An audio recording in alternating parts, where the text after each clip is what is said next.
좋으신 하나님이 주시는 은총과 또 평화가 사랑하는 여러분들과 함께 하시기를 빕니다. 오늘은 성령 강림절과 환경 선교 주일로 지킵니다. 성령 강림절은 성령께서 우리에게 찾아오심을 기념하는 주일입니다. 부활 후 50일째가 되는 날이어서 오순절이라고 부르기도 한 성령 강림절은 예수의 승천 후 열흘째가 되는 날입니다. 하나님 나라의 역사는 참 신비합니다. 예수께서 승천하시니 성령께서 내려오십니다. 예수께서는 승천하시기 전에 제자들에게 예루살렘을 떠나지 말고 약속하신 성령을 기다리라 말씀하십니다. 제자들이 성령이라고 하는 존재를 온전히 이해했을까요? 아마도 온전히 이해하지 못했을 것 같습니다. 하나님을 이해한다는 것은 불가능합니다.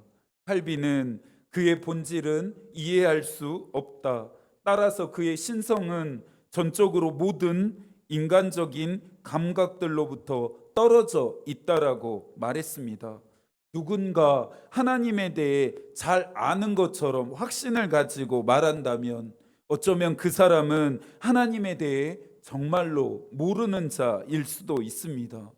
그렇다면 하나님과 인간 사이의 긴장은 극복될 수 없는 것일까요? 바울은 극복의 길을 우리에게 제시합니다. 고린도전서 2장 10절인데요. 새 번역으로 읽어드리겠습니다. 하나님께서는 성령을 통하여 이런 일들을 우리에게 계시해 주셨습니다. 성령은 모든 것을 살피시니 곧 하나님의 깊은 경륜까지도 살피십니다. 성령이 우리에게 찾아오신 이유입니다. 성령은 우리로 하여금 하나님을 이해하게 하고 경험하게 합니다. 하나님과의 사귐 안으로 우리를 초청합니다. 그래서 하나님이 우리 안에 계시고 우리가 하나님 안에 있음을 깨닫게 합니다. 웨슬리는 성령을 어떻게 이해했을까요? 웨슬리는 구원을 중생과 성화로 설명합니다. 예수 그리스도를 믿음으로 말미암아 의롭게 되어지는 중생을 구원의 시작으로 보고 이것을 시작으로 변화되는 영적인 성장과 성숙에 충만한 상태인 성화에까지 이르러야 한다는 것입니다. 웨슬리는 이 모든 과정이 성령의 역사임을 확신했습니다. 그리스도인다운 삶을 사는 것은 나의 의지와 노력만으로는 불가능하다는 말이고 반드시 성령의 도우심이 필요하다는 의미입니다. 하나님은 우리의 연약함을 극복하도록 성령을 보내셨습니다. 고요한 이 아침 여러분의 영혼에 성령이 내려 앉으시기를 축복합니다. 이 기대를 가지고 영국 성공의 주교였던 에드워드 킵을 탈보트의 기도문으로 이 시간 함께 잠시 기도하겠습니다. 눈을 감으시겠습니까? 영원하신 주님, 당신께서는 그리스도의 얼굴을 통해 형언할 수 없는 영광을 우리에게 보이셨습니다. 우리는 그 영광을 반사하는 거울이니 성령의 도움으로 주의 형상을 담게 하소서. 당신을 직접 보며 당신의 발 앞에서 당신을 섬기게 하소서. 그리스도께서는 성령의 일치 안에서 영원히 살아계시며 우리를 다스리십니다. 아멘. 오늘은 베드로전서 강의 6번째 시간입니다. 믿음 생활이라는 것이 시험과 고난 없이 평탄하고 평안하게 할 수 있으면 참 좋겠습니다. 그런데 문제는 우리의 생각처럼 믿음 생활이 녹록지 않다는 점입니다. 세상과 주님 사이에서 어느 쪽에 설 것인지를 선택해야 하고 어떤 상황 앞에서는 그리스도인이라고 하는 신분을 밝혀야 할지 말아야 할지를 고민하게 됩니다. 현실에서 느끼는 고민과 갈등 사이에서 어느 쪽을 선택하느냐가 곧 나의 믿음의 상태입니다. 베드로는 믿음을 위협하는 환난 앞에, 또 믿음을 비방하는 자들이 주는 고난 앞에 참고 인내하고 견디면 상급이 있고 면류관을 받게 될 것이다 격려하지 않습니다. 믿음을 위협하는 상황 가운데서도 오히려 그리스도인다움을 잃지 말고 선한 삶을 살아가라 도전합니다. 지금으로부터 113년 전인 1912년 4월 15일 초호화 유람선이었던 타이타닉호가 출항한 지 4일째 되던 날 거대한 빙산에 부딪혀 침몰합니다. 역사상 세계 최대 해상 재난 사고로 기억되고 있는 타이타닉호 침몰 사건은 영화로 만들어지면서 더 유명해졌습니다. 상영 시간이 3시간이 넘는 영화의 내용이 기억이 나지는 않지만 유난히 지금도 또렷하게 한 장면만은 기억에 남습니다. 아마 보신 분들도 생각이 나실 것 같습니다. 배가 침몰하는 순간 모두가 탈출하기 위해 아비규환이었던 현장에서 음악을 연주하고 있었던 악단의 모습입니다. 이들은 극심한 공포와 두려움에 휩싸인 사람들을 진정시키기 위해 음악을 연주했습니다. 그들의 연주는 배가 다 침몰하는 순간까지도 계속되었습니다. 이들의 연주를 들은 사람들은 침착해졌고 질서를 지키며 살 수 있는 기회를 다른 사람들에게 양보했고 조용히 죽음의 순간을 맞이했습니다.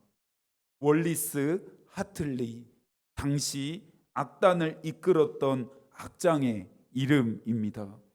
이들이 마지막으로 연주한 곡에 대해서는 이견이 있지만 찬송가 338장 4주를 가까이 하게 함은을 연주했다라고 하는 증언들이 많습니다.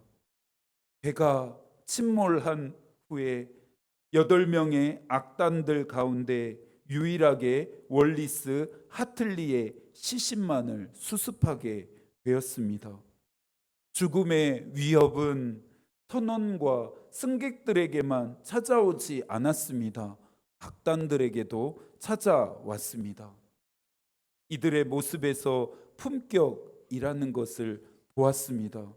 죽음의 순간 앞에서까지 보인 그들의 품격이 큰 울림이 되었습니다. 1521년 보름스 제국의회에서 재판을 받았던 루터의 모습을 보면서도 품격이라는 것을 생각합니다. 카를 5세가 교회의 부패를 지적하며 개혁을 외쳤던 루터의 이단성을 재판하던 자리였습니다. 카를 5세로부터 루터는 자신이 했던 모든 말을 취소하고 모든 글을 폐기하라는 요구를 받았습니다. 루터는 하루에 생각할 시간을 달라 요청했습니다. 긴 번민과 고민으로 루터는 잠들지 못했습니다. 다음 날 루터는 카를 5세 앞에서 자신의 결정을 이야기합니다.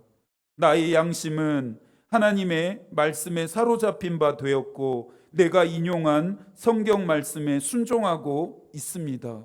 나는 취소할 수도 없고 취소하지도 않을 것입니다. 양심에 역행하는 것은 안전하지도 않고 위험스러운 일입니다. 나는 여기에 서 있습니다. 나는 달리 어찌할 수 없습니다. 하나님, 나를 도우소서. 같은 하나님을 섬기는데 왜 이런 기계가 없는 것일까? 한참이나 내 자신을 들여다 보았습니다. 베드로도 믿음을 위협하는 상황 속에서 믿음을 비방하는 사람들 앞에서 그리스도인의 품격을 지키라 말하고 있습니다. 베드로전서 3장 17절입니다. 선을 행함으로 고난 받는 것이 하나님의 뜻일진데 악을 행함으로 고난 받는 것보다 나으니라. 예수를 따라가는 길은 꽃밭이 아닌 가시밭 길인 것 같습니다.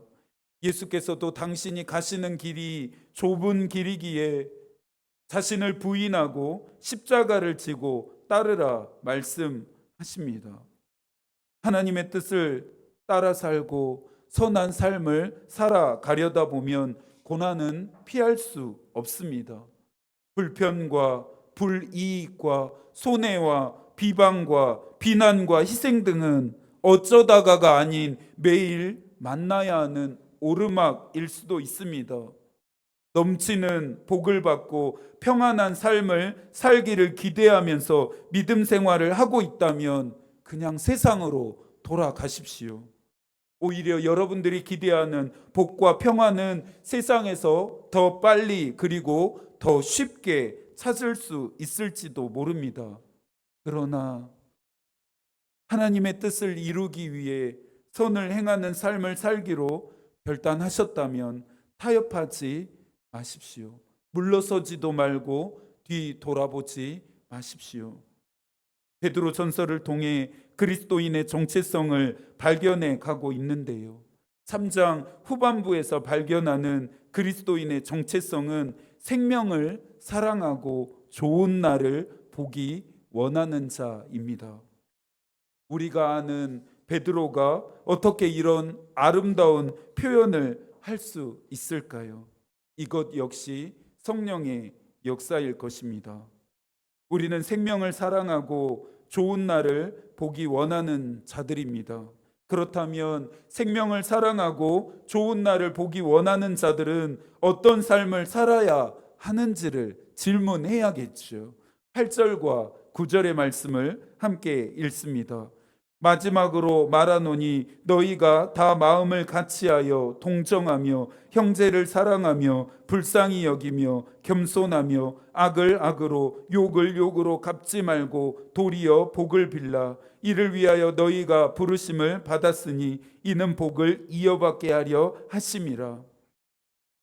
이 권면은 믿음 생활을 함께하는 형제들이 아닌 그리스도인의 믿음을 꺾으려고 위협하고 비방하는 자들을 향하고 있음을 기억해야 합니다.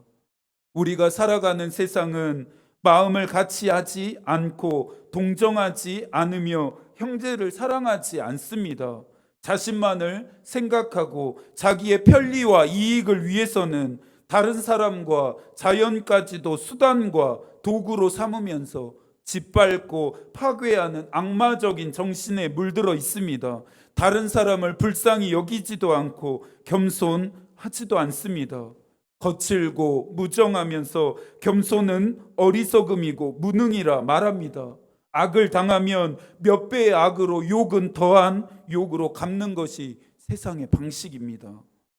이런 세상에서 그리스도인은 누구여야 하는지, 그리스도인은 어떤 삶을 살아야 하는지를 고민할 수밖에 없습니다.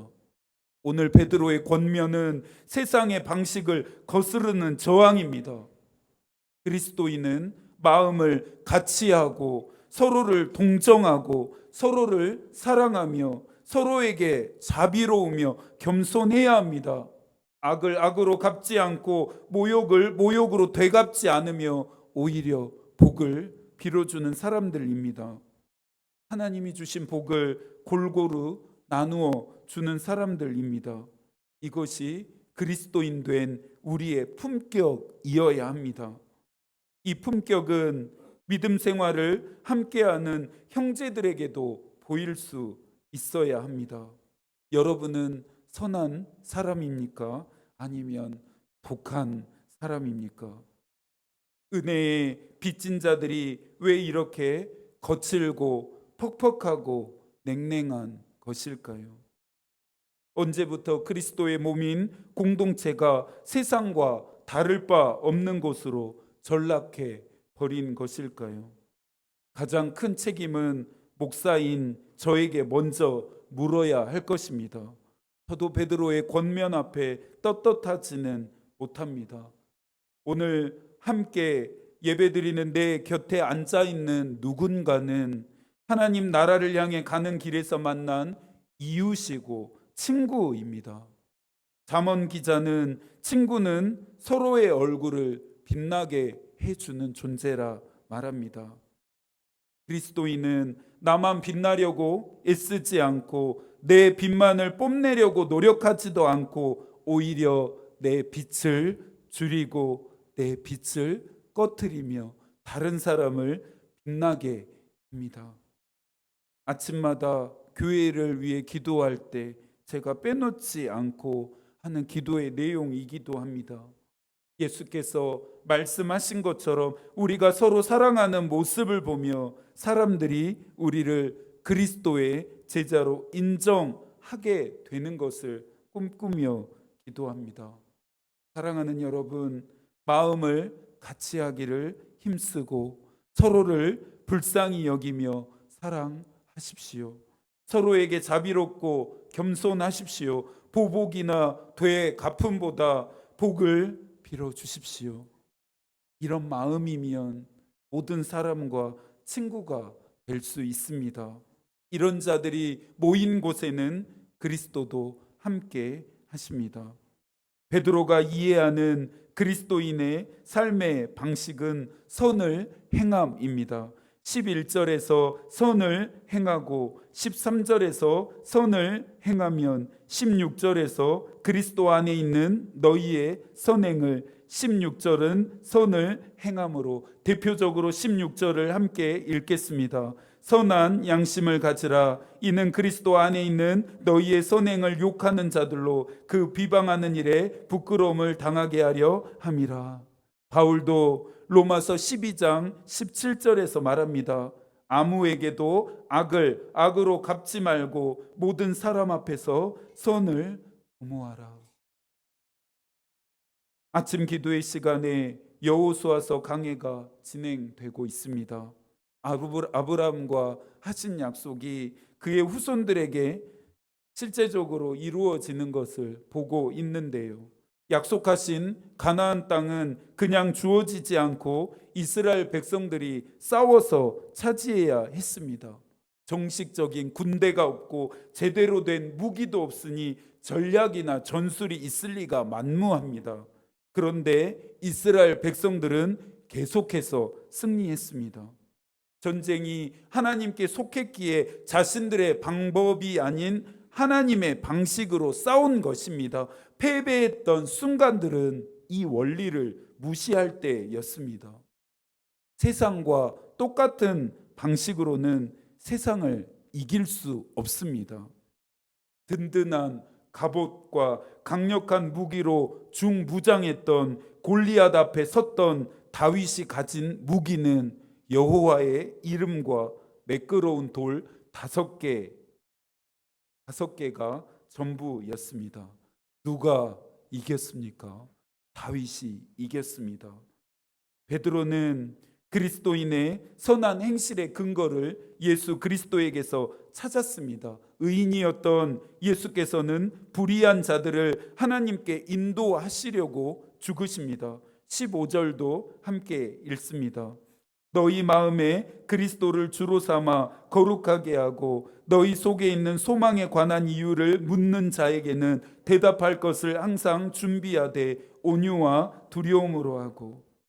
선한 행실은 우리가 가진 소망에 대한 대답입니다.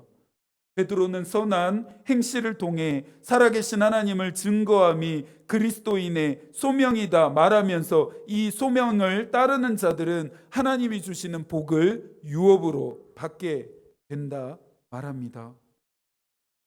성령은 일시적인 감정의 변화를 일으키는 것이 아닌 그리스도인의 삶을 완전히 온전하게 변화시키는 능력입니다. 바람처럼 불의 혀에 갈라지는 것처럼 오순절 제자들에게 임한 성령이 나에게도 우리에게도 임하기를 바라십니까? 그렇다면 뜨겁게 성령의 임재를 구해야 합니다. 그러면서 뜨거운 성령의 임재를 구하는 자들은 뜨거운 삶을 살아내야 합니다. 예수가 십자가에서 죽으시는 것을 목격했던 제자들은 예수를 죽인 자들이 자신들도 죽일 것을 두려워했습니다. 그런데 성령이 찾아오시니 역전됩니다. 이제는 사람들이 제자들을 두려워합니다. 성령께서 일으키시는 기사와 표적과 변화들이 나타났기 때문입니다. 다시 한번 사도행전 2장 43절부터 47절까지의 말씀을 한 번 더 함께 읽겠습니다. 사람마다 두려워하는데 사도들로 말미암아 기사와 표적이 많이 나타나니 믿는 사람이 다 함께 있어 모든 물건을 서로 통용하고 또 재산과 소유를 팔아 각 사람의 필요를 따라 나눠주며 날마다 마음을 같이하여 성전에 모이기를 힘쓰고 집에서 떡을 떼며 기쁨과 순전한 마음으로 음식을 먹고 하나님을 찬미하며 또 온 백성에게 친송을 받으니 주께서 구원받는 사람을 날마다 더하게 하시니라. 웨슬리는 성령의 열매를 지니고 있는 자만이 하나님의 자녀다 말합니다. 바울은 이 성령의 열매를 9가지로 정리하면서 갈라디아서 5장 22절과 23절에서 설명합니다. 오직 성령의 열매는 사랑과 희락과 화평과 오래 참음과 자비와 양성과 충성과 온유와 절제니 이 같은 것을 금지할 법이 없느니라. 여러분들은 하나님의 자녀입니까? 여러분들의 삶에 성령의 열매가 있습니까? 서울신대 박창훈 교수는 웨슬리가 온전한 인간의 목표를 성령의 은사와 결합된 인격적인 열매에서 보았다라고 설명합니다.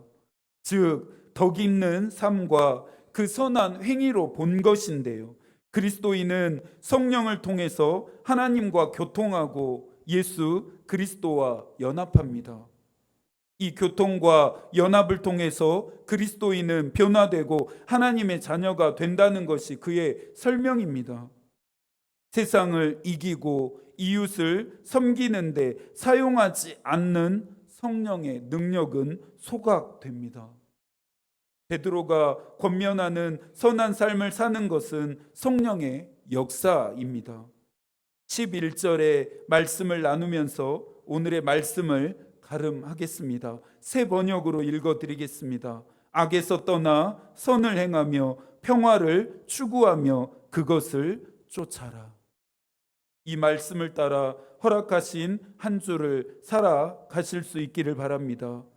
우리가 가진 희망을 설명해 주기를 바라는 사람들에게 답이 되는 삶이 되기를 축복합니다. 이 한 주도 하나님이 여러분과 함께 하시기를 기도하겠습니다. 하나님의 마음이 우리의 기도가 되고 하나님의 뜻이 우리의 길이 되기를 빕니다. 아멘.